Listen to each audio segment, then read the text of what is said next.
Buongiorno Alberto, mi riferisco direttamente a te come se ti potessi sentirmi perché capisco molto queste, questa situazione che stai vivendo, avendola anch'io un po' trascorsa. Sono i momenti dove sembra tutto che si sia risolto, ma bisogna tenere salda la barra dei comandi e essere tranquilli perché la soluzione è vicina ma non è ancora stato risolto.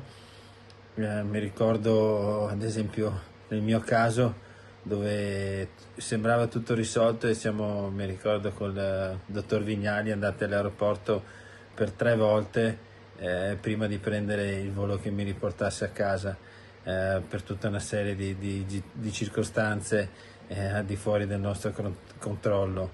La situazione in Venezuela deve essere molto confusa e in continua evoluzione.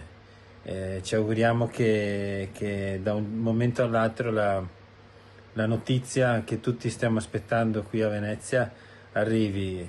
So che c'è molta trepidazione, capisco anche tutta l'ansia che possono provare i tuoi genitori. La cosa principale che mi sento di dire è di mantenere salda la barra dei comandi e essere sereni, non fare cose avventate.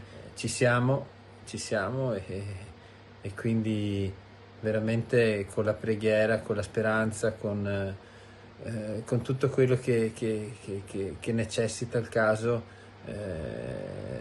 domani ti aspettiamo qua e se non è domani sarà dopodomani e se non è dopodomani sarà prima possibile perché tutti quanti ci auguriamo che questa storia finisca ed è arrivato il momento. Forza Alberto.